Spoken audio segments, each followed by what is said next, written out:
everybody, my name is Hannah and this is Pepper and Pine. Today I want to share with you a few tips on how you can get children involved in doing chores. Now I noticed that when I was teaching my children how to do chores that were really going to help the family that they could be responsible for, it wasn't really until they were between the ages of about 8 and 10 before I could really rely on them to accomplish the task well. Prior to that age, I found that I needed to supervise or remind or really help them with that task. And it wasn't until they were maybe between 5 and 8 that they could actually accomplish a task pretty well. Prior to that, it was more like play cleanup rather than really helping with the cleanup. So when it came to them really helping out in the home, and it was around the age of about 8 to 10 or 8 to 11, I started out with 3 tasks that I really wanted them to perfect. And I also only assigned 1 task to each child. I did not rotate the tasks because that can create a lot more problems.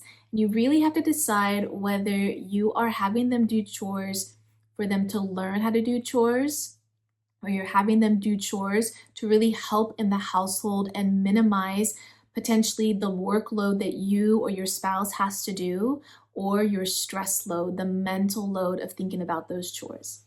So when you rotate chores and they don't get done and then they get rotated, then you're dealing with a lot of squabbles with the children that chore didn't get done, he still needs to finish it, or she didn't complete the job.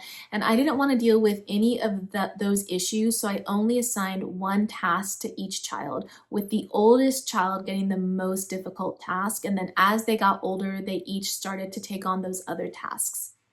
So when I first started to teach my children how to do chores that would really be helpful in the family, I started with my 11-year-old son and I taught him how to take care of the kitchen. Now this included doing the dishes, pots and pans, everything, wiping down the counters and the table, and even wiping down the floor or sweeping the floor for the area that there was maybe like crumbs or things on the floor. The one task I did not ask him or rely on him to do was putting food away. If we had cooked and there were leftovers, I put the food away. I didn't want there to be like forgetting to do that or doing that incorrectly and then wasting that food. So that was one task that I did, even though he would be responsible for the entire kitchen. Now, this was many years ago, and as a 26-year-old, that is still his task in his own home. Now that he's married, he still takes care of the kitchen and everything related to the floors, the counters, and everything. So I think it's actually kind of curious that after all of these years, after 15 years of doing that, that is still something that he's doing as an adult. And actually, he was the best at doing that in the home, because now that he has graduated from that task and moved on, my other children have taken on that task. Okay, so when it comes to doing the dishes, you have to be very clear on your expectations for the dishes. So it's not just whatever's in the sink, it's all of the dishes, or we're also going to wipe down the table, or you need to say not just load the dishes, but also empty the dishwasher. So you have to be very clear on what your expectations are for any task, but for the kitchen especially, because the kitchen is one that has many tasks rolled into one. It's not just doing the dishes. It can be putting the dishes away. It could be cleaning off the counters. It could be putting the food away. It could be even washing those pots and pans that might take more time and take more skill. When it came to doing the dishes, I also had to be clear on what meant clean. Like, what does it mean for the dishes to be clean? And I found that often, especially with my boys, I needed them to do a task until it was done rather than do a task until it was clean, because clean is subjective, and also they weren't able to see clean the same way I could see clean. So in order to minimize those conflicts, I would say wipe down the counter twice. That would ensure more likely that the counter would be clean rather than wiping it down just once. So those are little things that I had to do in order to ensure that the task was complete, and they didn't have to think about whether it was clean or done. They just knew that that would be the task. Now that didn't work all the time, but that was a little tip on making, like, to ensure that we had greater success in that. For instance, when it came to other tasks, I would minimize the words I would use in order to describe what finished was, just so that they wouldn't get lost in all the words and lost in all the instructions and then not complete the task. So for instance, if they were, say, we're going to close up the house for the night, for instance, instead of saying, close the door and lock the door, if I just said lock the door, that would imply that the door had to be closed first. And so using less words to get the point across of what I wanted to do was better for my children especially, and for my boys in particular, because they were so quick to get started on something, or they wouldn't listen to the complete sentence, or they would get lost in too many instructions. This was a way to minimize not being able to have that follow through by being direct and clear and concise with my expectations. So for instance, if it came to putting clean clothes away, if I said fold them and put them away, then they might get one of those tasks done. But if I said to put the clothes away, then it was more likely that the clothes would get put away properly rather than not get put away at all and just get folded, or not even get folded, just get left like in the laundry room, for instance. Laundry was one of those tasks that was really, really hard to train the children how to do well and how to do properly. That was a task that I almost always needed to help or supervise or have some kind of oversight for.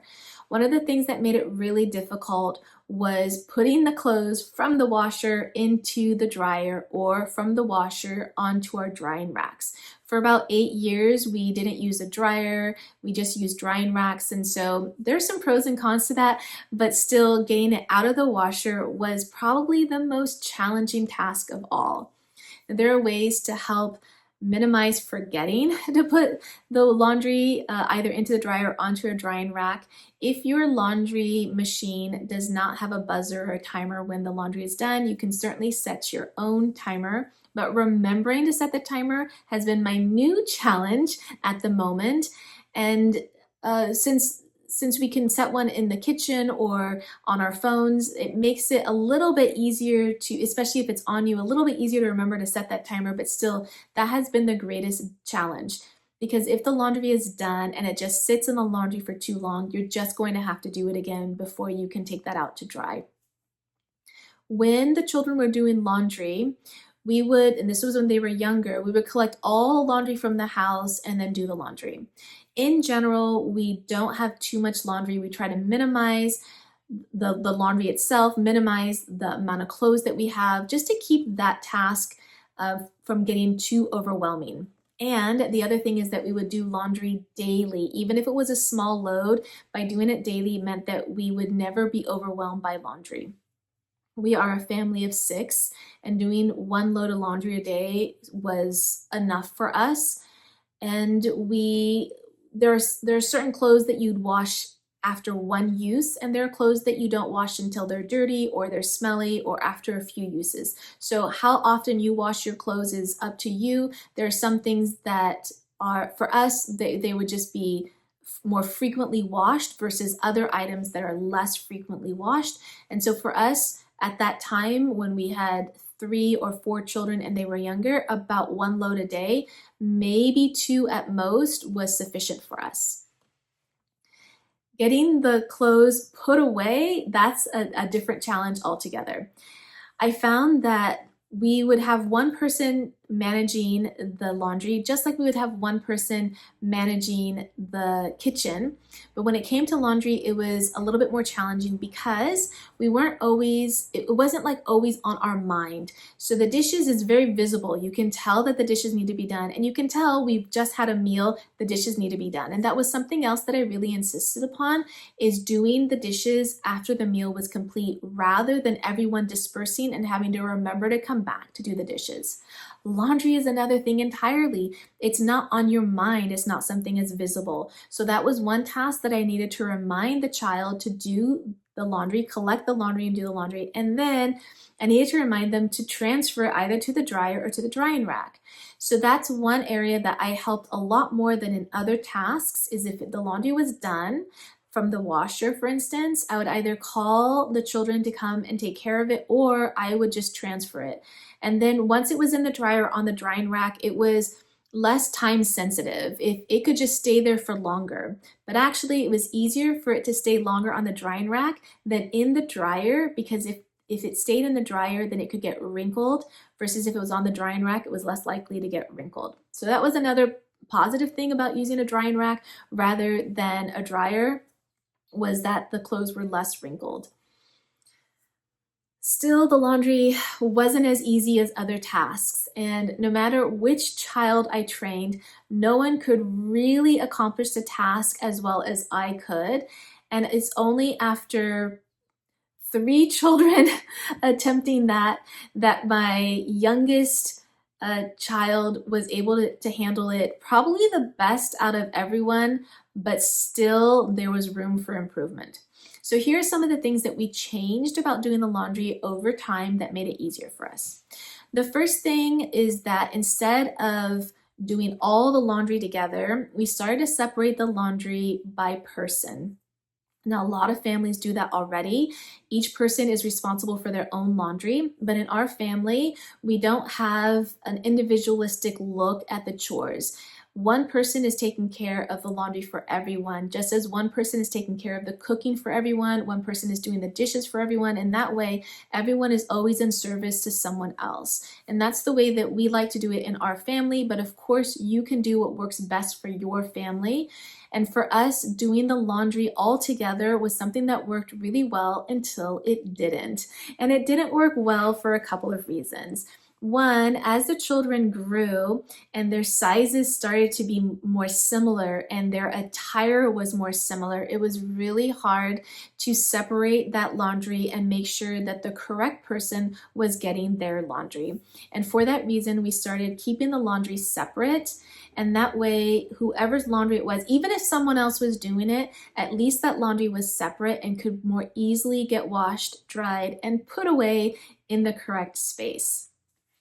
One other thing that we did for laundry to really help minimize it being too overwhelming was that if there was someone else doing the laundry, because now that all of my children are young adults or even out of the house at this point, what we would do is that if someone was doing their own laundry, then if something was already in the dryer on the drying rack, they would just do that other person's laundry to help just keep that laundry going rather than it getting just kind of blocked up and like, oh, I can't, my laundry's stuck in the wash because there's something in the dryer. Whatever was there would just get folded, and we would all just help each other get that laundry through and put away, rather than just one person always having to come back and take care of that. So there are 2 things that we kind of altered over the years, just because out of practice and out of children getting older and our lifestyle changing, this is just something that started to work for us. One thing that we used to do a lot more when the kids were younger were the floors, both the sweeping and the vacuuming. The mopping we were never super great at, but definitely the sweeping and the mopping we used to take on more regularly, versus now we do it a lot less. And we do it less for 2 reasons. One, the children are older and we just simply have less mess. And the other thing is that when you're seeing less mess, you end up doing it less often, and you start to lose that habit of needing to do it more often. So both the habit has been lost and also the necessity has been lost.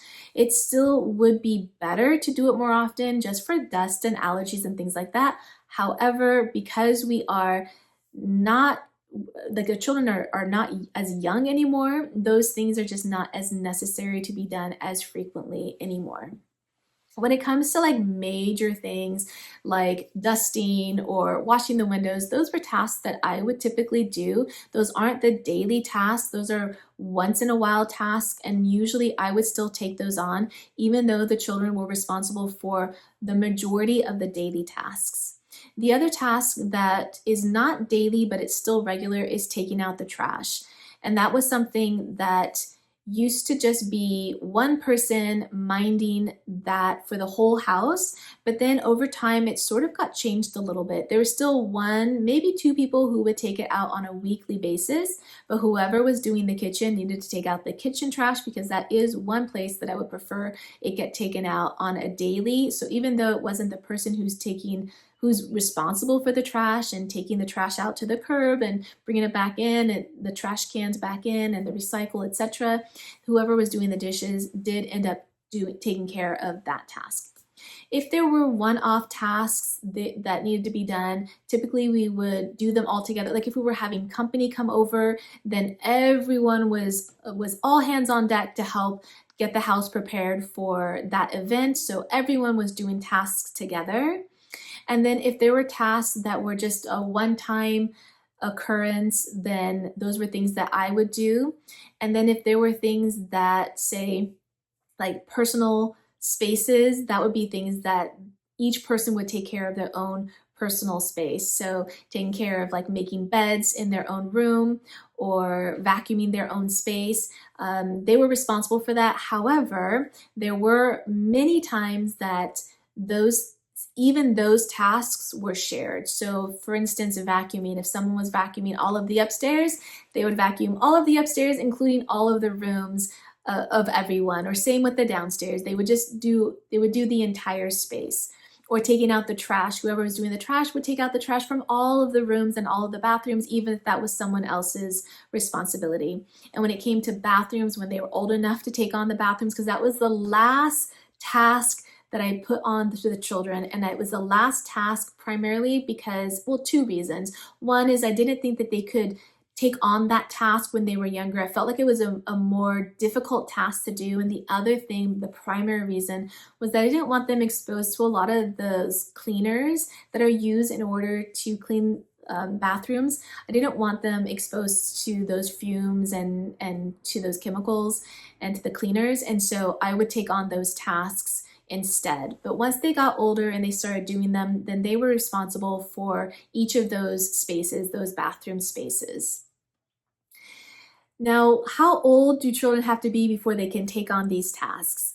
I think that they have to be big enough to actually reach those areas. So an 8-year-old will have a harder time doing the dishes, so I would not put that on them. They have to be tall enough to be able to do those tasks, and they have to be able in other ways. So for instance, what I found was that my boys were really good at gross motor skills and less capable of doing fine motor skill work. So, and this also differs child to child. I had some children who were really good at the detailed work and some children who were not. Regardless of whether their gross and fine motor skills were developed, I had some children who were better at doing those detailed tasks, and even tasks that required a certain amount of finesse. Like my daughter was really good at being able to do beautifying tasks. Like, for instance, if we were having company come over, or if we weren't, if she was just cleaning up a space, she was really good at, say, arranging the pillows so they looked beautiful. My boys really didn't look at those details. It just wasn't something that they would even think about beautifying. But my daughter had a really good eye for those things, especially things that were left out or untidy. She had a really good eye to point those out, pick them up, put them away. She was really good at doing that. Whereas the boys didn't really see those details. Actually, I don't think they ever really saw those details, even into adulthood. They didn't really see those things, whereas she was really good at seeing those things. So even if it wasn't one of her tasks to do, she could quickly, like, say, put all the shoes away and pick up like loose items that just got left out and didn't get put away. She was really good at being able to take care of all of those things. So I saw that my boys were better at gross motor skills versus things that required like finer motor skills. So they were really good at, say, taking out the trash or vacuuming or anything that had a tool involved. They were much better at being successful at them. So I definitely put them onto those tasks. Now, I don't think they were ever good at doing the dishes necessarily, but they still had to do them because I had 3 boys and then my daughter. And while I think that My daughter might have been good at those tasks. She ended up being better at other things. And so the boys are, all three of my boys are really proficient at taking care of the kitchen. And my daughter is much better at other tasks, whereas it might have been stereotypical to have, say, my daughter or girls do the kitchen. In reality, that's really not the case. I think that it's not specific to gender. I think more so it's specific to skill set or, say, an innate talent. So my daughter has an innate eye for the detail and for the aesthetic, and the boys didn't have that. And so, and you might have children who are really good at detailed work and don't need, say, wipe down the counters twice so they know they're clean. They just may have a better eye for that. So it's not really gender specific. It's a little bit more developmental specific or skill specific or talent specific. And so the gross motor skills tend to develop sooner than the fine motor skills. And so doing tasks that involve gross motor skills for your children might be easier for them to be able to do those chores than ones that require fine motor skills. And for me, I see doing the dishes as more of a fine motor skill task, unless you're just putting things in the dishwasher, in which case anyone can do that. Two other things when it came to chores. I did not pay my children for doing chores. I really felt this was a family effort in order to get chores done. And so we did not offer treats or incentives or money for doing chores. Another thing with the chores is that since we didn't rotate the chores, it meant that one child was always doing a particular task until they got older and didn't have the time because they were in college or university or they were, full-time job. In that case, then that particular task got rolled over to the next person, and so on and so forth, until eventually everyone will be doing all of those tasks, but they won't be doing them on rotation. They'll be doing them on a cycle in a way, because once they have done that and they are out, then the next person will be doing that, which means that all of those chores that that person was doing gets rolled down to the next one, and so on. Now, this was something I did for ease in our family, but you may choose to rotate the chores so that everyone has the opportunity to learn those chores or to do them or just to share the task load. That is something that you can choose if it works better for your family. I found that it worked better for us not to rotate them so that I was not micromanaging or dealing with any bickering from chores that weren't complete before they rolled over to the next person. I hope these tips are helpful in getting your family to help out with family chores. Don't forget to check out the blog post that accompanies this video with more information as well as other videos. You can find the link to that blog post in the description box below. And if you'd like more tips on how we are doing our chores on a daily basis, you can find me on Instagram and now on TikTok at Pepper and Pine.